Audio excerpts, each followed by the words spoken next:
Hi there everybody, this is David, and welcome to new RPG news. We have a bunch of stuff to talk about today, from Dragon Quest Day to a whole bunch of reveals over on Indie Quest, new RPGs, and even a leak about Persona 6 and its protagonists. Tons of stuff to talk about today, and I definitely do think that's worth a sub as you come and you join a party and you level on up with me. Thank you so much for your sub, your like, and your brand new hype. It helps me out a ton. I really do mean that. And sorry about no news last week, but it was my birthday. I was in Mexico and I was just celebrating. So it is what it is. Yeah, I turned 44. Don't feel 44, but I am 44. So here we go. Dragon Quest XII Beyond Dreams revealed after development hell. Yeah. Work on the original version hit a lot of hurdles along the way. That's putting it nicely. This was originally announced back in 2021 as Flames of Fate. It's gonna be the new, darker, adult action version of Dragon Quest. You know, what all the kids really want. And then they realized, oh, nobody wants that. So here we are. It says we're hard at work on 12, but due to a reshuffle of the team and a restart of development, it's gonna be a bit longer till it's in your hands. So yeah, maybe if they actually went out and they asked the fans of Dragon Quest if that's what they wanted, they would have realized this back in 2021. Nobody wants an action Dragon Quest. Nobody! So back in the day, with Dragon Quest IX on the Nintendo DS, they were talking about turning it action. They even released some, development screenshots, beta, alpha, whatever, showing the action combat. And everybody in Japan about revolted and rioting in the street. Not really, but it was crazy. I remember reading this thing, no, this is gonna be horrible. And yeah, and then they went back on that, and then they tried it again with 12, and here they are, going back on that. So it says it was a major decision, but I believe it was the right one to ensure the next Dragon Quest game will be the one that all the fans of the series will really love. As part of this new direction, we've also changed the game's logo, and subtitle is now Beyond Dreams. It's a story of a young hero who's beset by strange visions in their sleep. What lies beyond dreams? Surely not a world of darkness. Yeah, surely not darkness, adult, fire, flames, darkness, awful, oh my! But instead a bright and exciting future, yay! The game has gone in a different direction to the one they originally announced, and I think that you're going to love it. So something that a lot of people have talked about in the trailer is they're seeing little things from other Dragon Quest games, such as Angel Falls, again from Dragon Quest IX. They saw that in the trailer, and they're like, oh wow, this could be, maybe he's having dreams from different games, you know what I'm saying? Maybe we'll be able to revisit different games in the series as part of a dream, and it's gonna tie all of the games together. That's really freaking cool. Also, in the logo that you're seeing above me, there's a tower. A tower.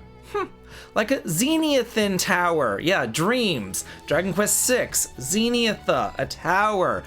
This is so cool. So I'm hoping that we're going to be seeing something about the Zenithon trilogy coming up, some sort of tie-in. In the same way that 11 tied into Erdrick, this might tie into Zenitha.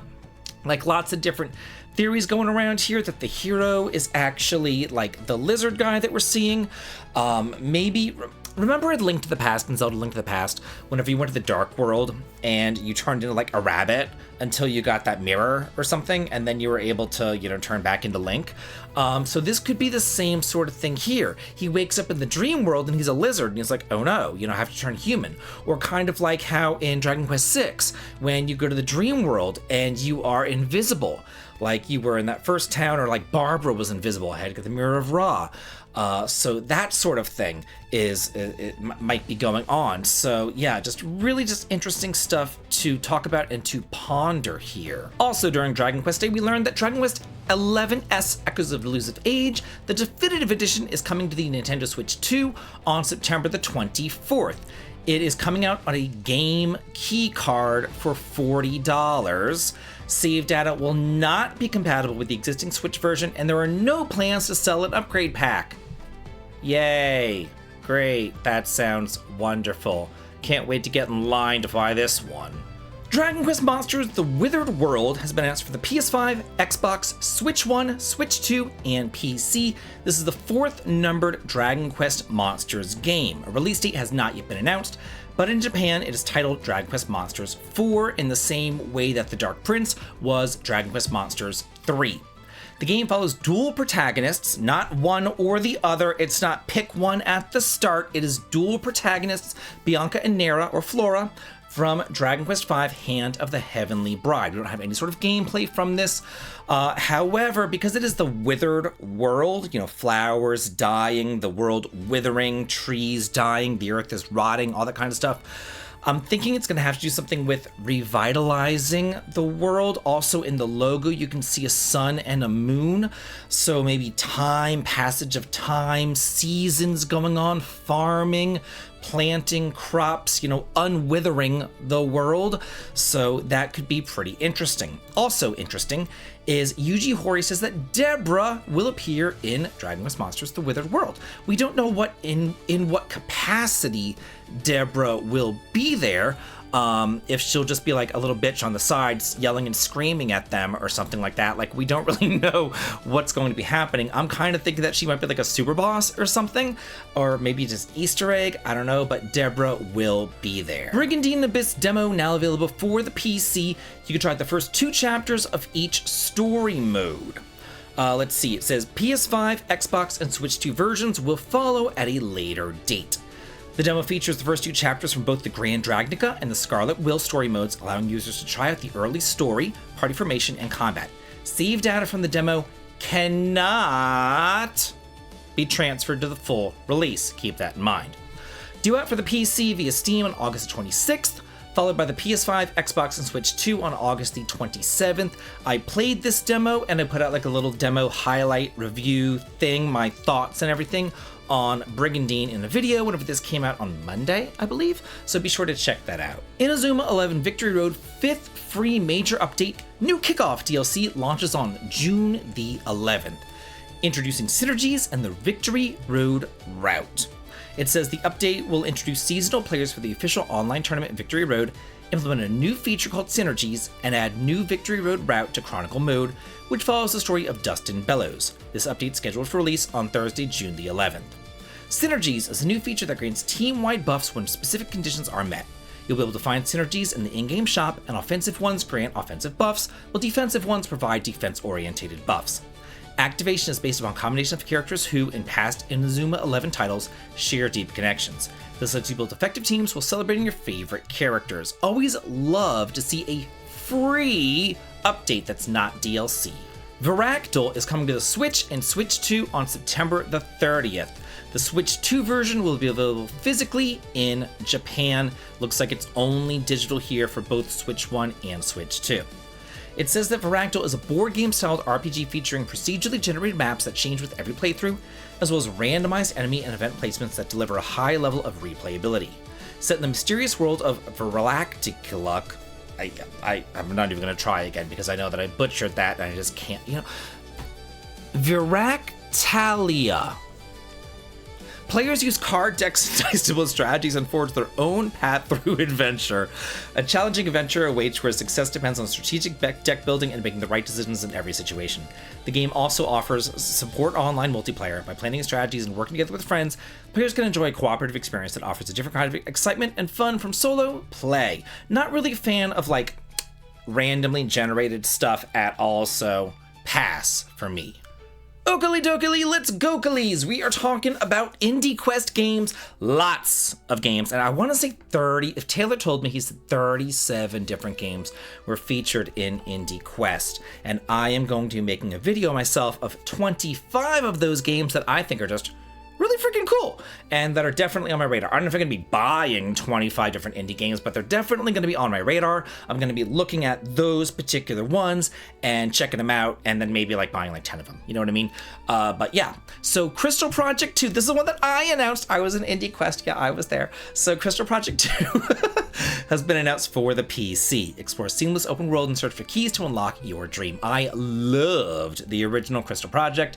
So whenever Taylor came over to me and he was like, hey, hey, Crystal Project 2 is coming. I'm like, dude, I have to introduce that one. So yeah, he knew that I liked Crystal Project, and he was like, David, I want you to do this one. And I'm like, yeah. And he was like, but wait, there's this list of other games that you could introduce too. And I'm like, no, I want Crystal Project 2. And he gave it to me. So there we go.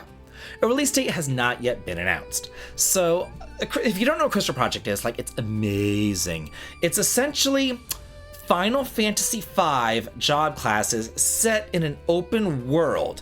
So you can go through this huge open world in whatever order you want to, and you find these little crystals, and then whenever you beat the boss behind the crystals, then you gain access to that particular job, and you can turn your characters into that job class, and then go out and about and explore even more. It's so cool, so fun, completely open world. Go through the world in any order that you want to. It is so much fun, really amazing game. Survival horror RPG Thermocline announced for the PS5, Xbox, Switch 2, PS4, Switch, and PC, with the PC version due out this winter.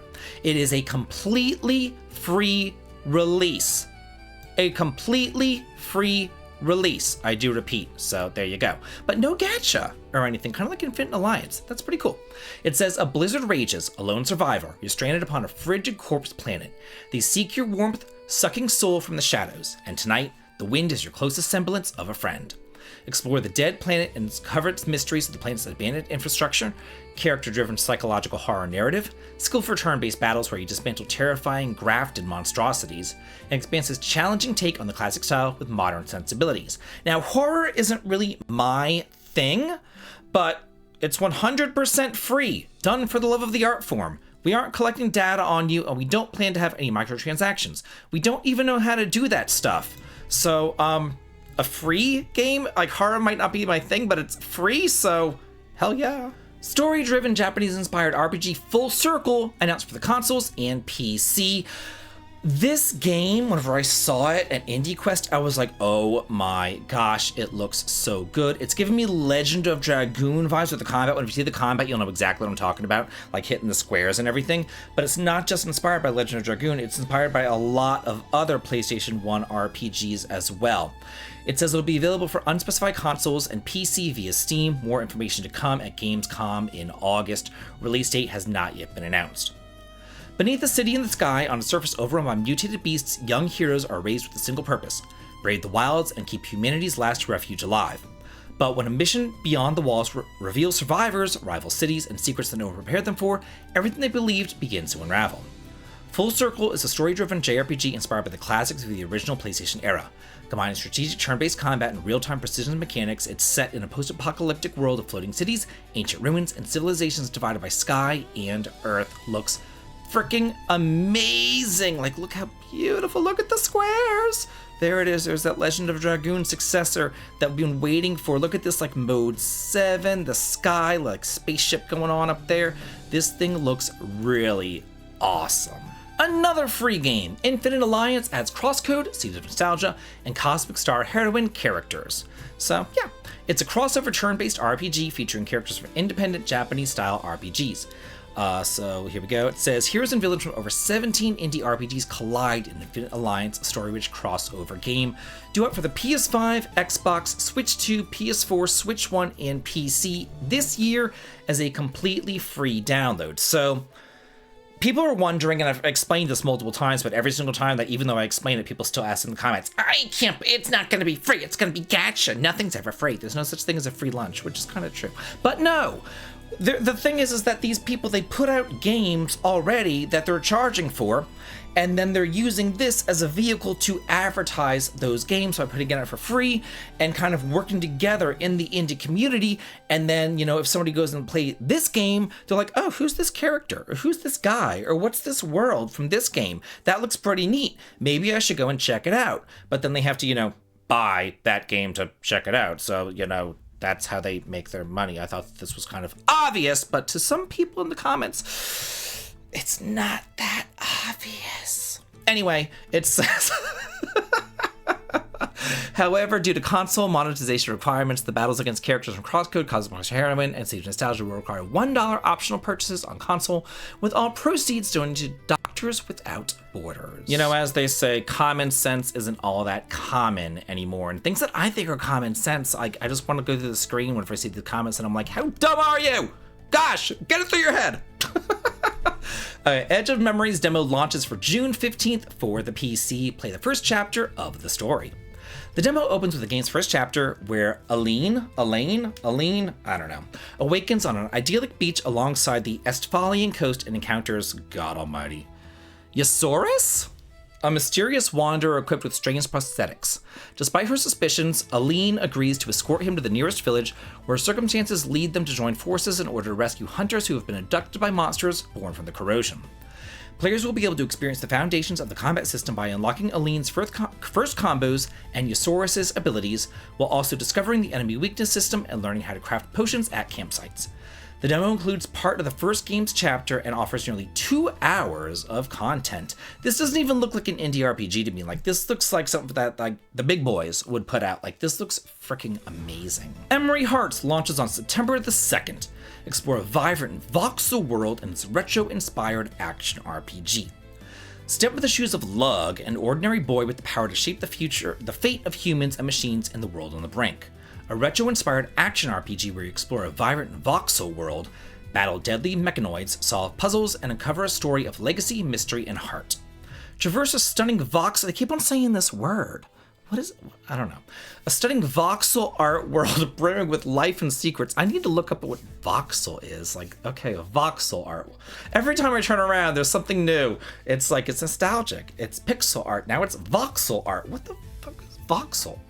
Anyway, I'm not an artist. I don't know. So I bet you everybody else is like, how do you not know what voxel is? Gosh, everybody knows what voxel is. And I'm like, sorry, I don't spend 24 hours a day on Reddit reading about this crap. I don't know what voxel is. Beats the hell out of me. Okay, so engage in fast-paced real-time battles against relentless mechanoids and tackle clever puzzles that challenge both your wits and your courage. Every choice will drag you closer to defining dilemma, save the robots at the cost of all organic life, or forge a fragile balance where both can coexist. This is my thing, like, even so, before I even started a channel, I was talking to some people the other day about this. Like, I didn't even know, like, who, like, Yuji Horii was. Like, I didn't even know who, like, Umatsu was. I didn't know who Yoshi P was. I didn't know who any of these people were. All I knew was, like, I really like Dragon Quest, and I really like Final Fantasy, and I really want to play those games. I didn't give a shit who developed the games, what company made the games, what the art style was called, if it was voxel art compared to pixel art. I didn't care. All I cared about was that it was a good game. But like nowadays, like, oh my gosh, like if you don't know who these people are, it's like, I can't believe you're not a real fan. You don't know who these people are. I'm like, I just like to play a fun game, people, sorry. Sometimes I feel like playing games just for the fun of playing games is almost like dying. You know what I mean? Like people are like, you know, you have to like join this fandom and you have to whine about it on Twitter and you have to build it up over here on Reddit and you have to do all this other stuff. You have to talk about it and engage with it and go on the Discord server with it and blah, blah, blah, blah, blah, blah, blah. And I'm like, I just want to play a fun game, people. That's all I want to do. Okay, Anima Song of the Abyss launches in 2027 for the PS5, Xbox, and PC. Anima Song of the Abyss is an action RPG for the acclaimed universe of Anima Beyond Fan. I've never heard, because I didn't join the Reddit or the Discord or talk about it on Twitter or join the fan base. No idea what Anima Beyond Fantasy is. But you know what? The game looks pretty cool, and all I want to do is play fun games. That's all I want to do. But you're not allowed to do that nowadays. No siree, Bob. Players will control two distinct protagonists while exploring a world filled with secrets. Okay, boomer. Like, I opened up, you know, the show being like, I'm 44. Happy birthday to me. And now I'm going on like the most boomer rant possible. But you know what? I don't care. Because it's true. It's so freaking true, and I don't care. Okay, I'm done now. I'm done. Calm down, David. I'm done. Players will control two distinct protagonists while exploring a world filled with secrets, danger, and unforgettable characters. Featuring fast-paced fluid combat and deep narrative experiences, the game invites players to uncover the mysteries hidden within the abyss from the acclaimed universe. Yeah, okay, sure. Whatever you say. Dwarven tactical RPG Runesmith announced for the PC, hold on to your beards! It's going to be available via Steam, but a release date was not yet been announced. It says, the dream come true as the company's first true RPG, something that I've wanted to build in 13 years. Fantasy dwarves are loved for a lot of different reasons, and their deep lore makes them extra interesting. Being a D&D player for many years, it was something that I always wanted to try. Runesmith is a mixture of our humor, crafting, and how both can affect combat in interesting ways. One thing that turned me off about this, I saw this during Indie Quest, and I was like, what's with the mouse controls? Like, it looks very Ultima. It looks very, like, wizardry. It looks very, like, Britannia. You know, like, it just looks very Western to me, and I'm like, I don't know about all that. This was the final newly announced game at Indie Quest. It is called Gravistar for the PS5, Xbox, Switch 2, and PC, featuring a fast-paced, conditional turn-based battle system inspired by 2D arcade fighting games. It says the battle system is set apart from traditional turn-based RPGs by its attack combo input system. Alter the flow of battle, master your character's movesets, build enormous combos, and string together chains to dispatch your foes. Your Bard? I don't know. Orphan boy on the exoplanet Etheria, who has just violently discovered that he is a specter, a rare being with power tied to the stars. Begin your quest, meet companions, and learn to harness the power of the stars on your journey to save Etheria? Arthera? I don't know. From a fanatic zealot, hellbent on plunging the universe into darkness. Only then can you truly fulfill your destiny. To me, I'm getting like Star Ocean vibes from this.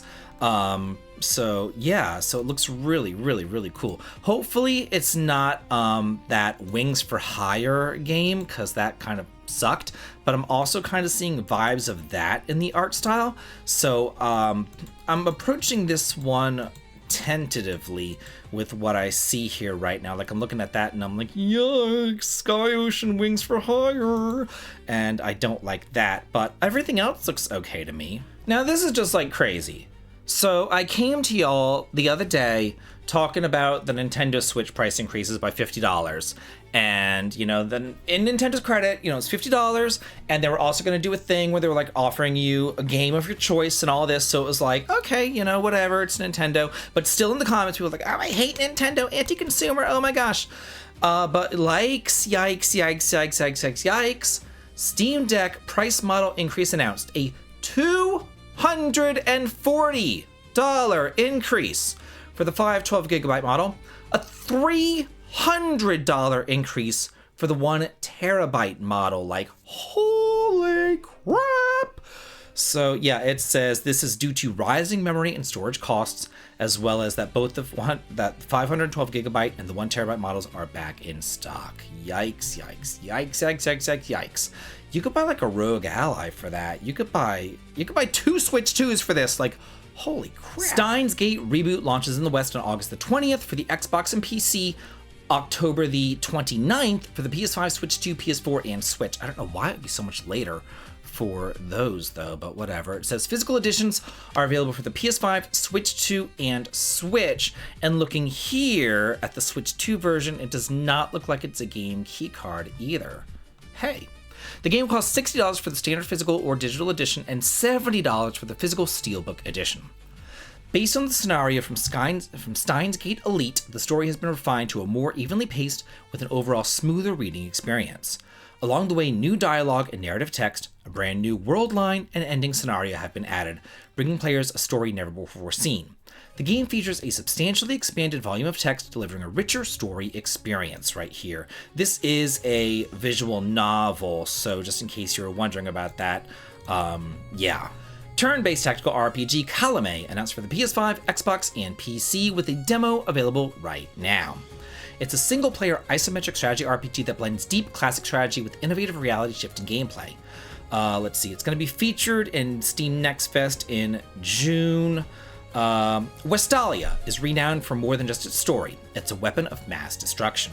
When belief in a legend grows strong enough, it can physically reshape the battlefield or devour those who wield it. To overthrow the tyrannical King of Light, the rebellion must learn to harness this divine force without becoming the very monsters that they fight. But how do you save a kingdom when they're tearing themselves apart? Looking at this, it looks very Final Fantasy Tactics. It actually has elevation.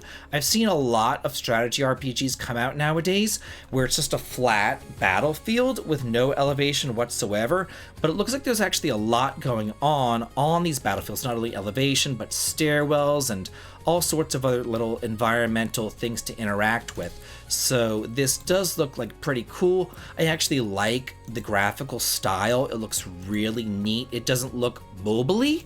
It doesn't look, I don't know. I just actually like it. It just looks different. It looks really weird. I'm really liking what I'm seeing here. Etc. Remaster launches on July the 30th for the PC, PS5, Switch 2, and Switch. Those versions are in development. So we actually have a release date for this. I came to y'all a month ago or so, I guess, about this game, and I was talking about it. I was telling you what this game is all about. It originally came out for the PlayStation Vita and the 3DS back in 2013, but only in Japan. This remaster will be the first time the game is released outside of Japan, kind of like Wisman's World, which we just got, which originally released in Japan on the 3DS. We never got it. It came out here, and now we have access to that. That's like a kind of like a dungeon crawling sort of game right there. It's pretty neat. Also with like, I don't know, like monster evolutions and stuff. Etc. though, it's a fantasy RPG where kisses save the world. It's set in Amazia, a Tokyo fused with another world and fated for destruction. It tells the story of Ryoma, a high school student who rises as the chosen savior of Prisma to confront the coming end of the world. Along the way, Ryoma discovers candidates to become Prisma Knights who share the same destiny of saving the world. By awakening them with a kiss, he sets out on an adventure together with his companions. And you'll be happy to know, his companions aren't just girls. He has to kiss guys, too.